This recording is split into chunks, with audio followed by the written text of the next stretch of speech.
एक बुजुर्ग महिला की मृत्यु हो गई। यमराज उसे लेने के लिए आए। उस बुजुर्ग महिला ने यमराज से पूछा कि आप मुझे स्वर्ग ले जाएंगे या नर्क। यमराज बोले, मैं तुम्हें स्वर्ग या नर्क दोनों में से कहीं नहीं ले जाऊंगा। तुमने इस जन्म में बहुत अच्छे कर्म किए हैं, इसलिए मैं तुम्हें सीधे प्रभु के पास ले जा रहा हूँ। यमराज की बात सुनकर बुजुर्ग महिला खुश हो गई और वह बोली, धन्यवाद, पर मेरी आपसे एक विनती है। मैंने यहाँ इस धरती पर स्वर्ग नरक के बारे में बहुत सुना है। मैं प्रभु के पास जाने से पहले एक बार इन दोनों जगहों को देखना चाहती हूँ। यमराज ने उस बुजुर्ग महिला से कहा कि तुम्हारे कर्म अच्छे हैं, इसलिए मैं तुम्हारी ये इच्छा पूरी करूंगा। चलो हम स्वर्ग और नरक के रास्ते से होते हुए प्रभु के धाम चलेंगे। वो दोनों चल पड़े। सबसे पहले नर्क आया। नर्क में इस बुजुर्ग महिला ने जोर जोर से लोगों के रोने की आवाज सुनी। लोग दर्द और पीड़ा से चिल्ला रहे थे। वहाँ नर्क में सभी लोग बीमार दिख रहे थे। उस बुजुर्ग महिला ने वहाँ पर एक आदमी से पूछा कि आप सब लोग की ऐसी हालत क्यों है? वो आदमी बोला, अगर हमारी हालत ऐसी नहीं होगी तो और कैसी होगी? हम सभी ने जब से यहाँ आए हैं तब से एक दिन भी खाना नहीं खाया। भूख से हमारी आत्माएं तड़प रही हैं। उतने में ही उस बुजुर्ग महिला की नजर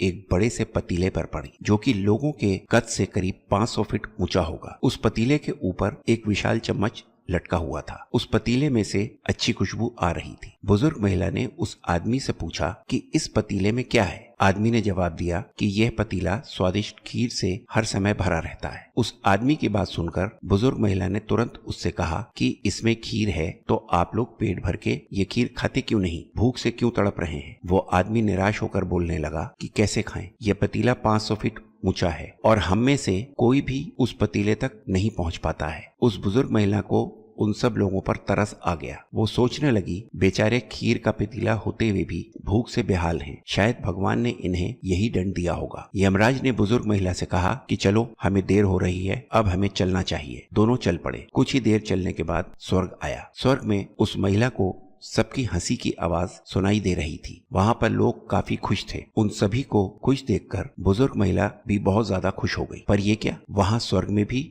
उस बुजुर्ग महिला की नजर 500 फीट ऊंचे पतीले पर पड़ी, जैसा नर्क में था। उसके ऊपर भी वैसा ही चम्मच लटक रहा था। बुजुर्ग महिला ने वहाँ के लोगों से पूछा कि इस पतीले में क्या है? स्वर्ग के लोगों ने कहा कि इसमें बहुत स्वादिष्ट खीर है। ये सुनकर बुजुर्ग महिला हैरान हो गई। उसने वहाँ के लोगों से कहा कि ये पतीला तो 500 फीट ऊंचा है, आप लोग तो इस तक पहुंच ही नहीं पाते होंगे। उस बुजुर्ग महिला ने कहा कि इस हिसाब से तो आप लोगों को खाना मिलता ही नहीं होगा। आप सभी तो भूख से बेहाल होंगे।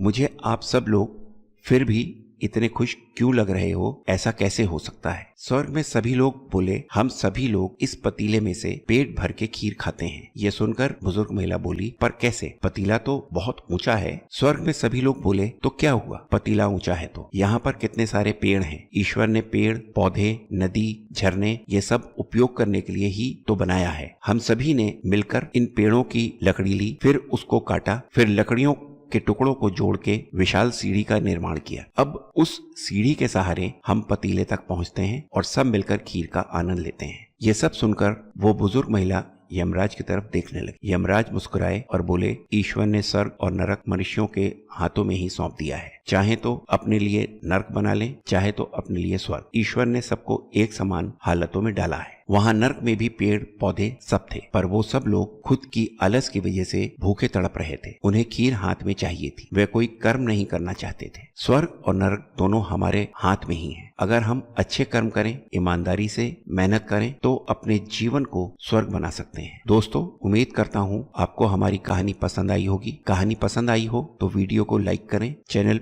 पर नए हैं तो चैनल को सब्सक्राइब करें। नोटिफिकेशन बेल दबाना ना भूलें ताकि अगले वीडियो की अपडेट आपको सबसे पहले मिले। धन्यवाद।